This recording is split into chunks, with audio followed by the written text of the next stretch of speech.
안녕하세요. 돌쇠 뉴스 시작합니다. 오늘 JB프레스에 올라온 칼럼인데요. 제목은 한국 최저임금 5.1% 인상 9,160원입니다.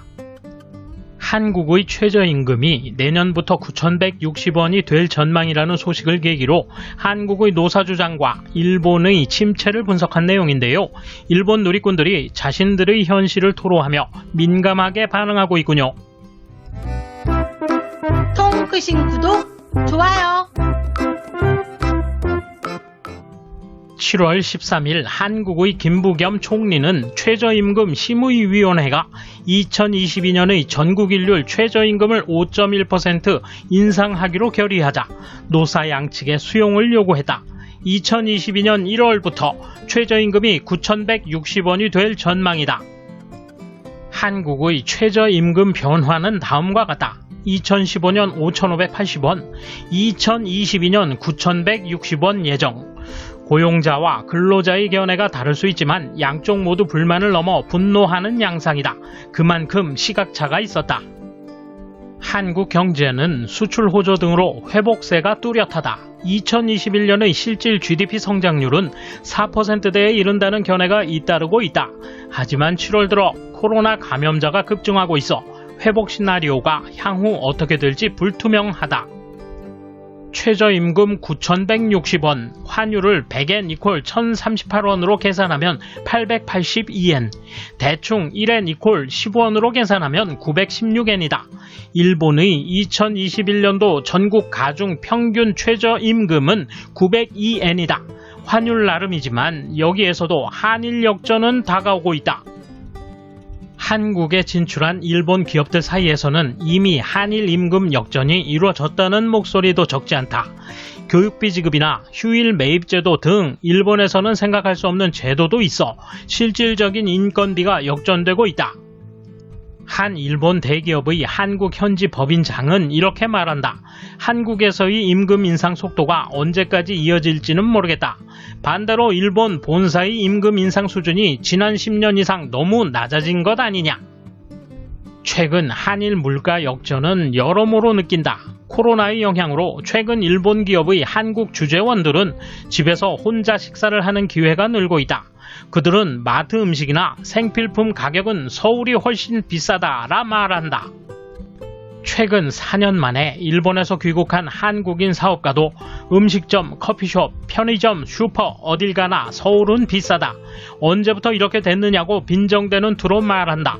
불과 몇 년 전만 해도 한국의 최저임금 인상 얘기가 나오면 이런 식으로 인건비를 올리면 한국의 경쟁력이 자꾸 떨어진다며 걱정하는 목소리가 일본 한국 기업 관계자들로부터 흘러나왔다.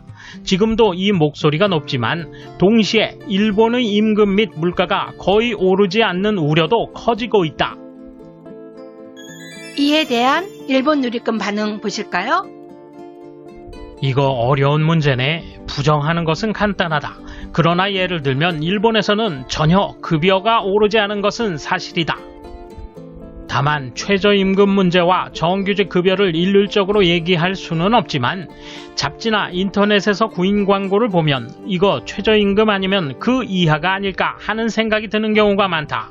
정말 일본은 월급이 오르지 않는 나라가 되었다. 한국 경제가 파탄나면 일본으로 이민이 늘어나니까 그건 싫어. 어차피 지금의 일본 정부로는 한국 이민 수용을 막으려 하지 않을 테고 분명히 개발도상국의 이민 수용을 거부하는 정권이 일본에서 탄생하지 않는 한 한국의 경제 파탄은 일본에 새로운 재앙을 안겨줄 것이다. 그렇다고 해서 그들을 도와줄 필요는 전혀 없다. 빨리 한국이 국교를 단절해주지 않을래? 문재인 씨는 임기 중 내정과 외교에서 적어도 한 개씩이라도 성과를 남겨주세요. 외교적으로는 건국사상 최악의 한일 관계를 달성할 수 있었으므로 내정 면에서는 그나마 최저임금 10,000원만은 달성시켜야 할 것 같은데 디폴트와 인플레이션을 두려워하지 말고 펑펑 월급을 올려 대외 채무를 늘려나가면 된다. 다만 일본은 관련돼서는 안 된다. 도쿄 1013엔, 카나가와 1012엔, 오사카 964엔, 사이타마 928엔, 아이치 927엔, 치바 925엔.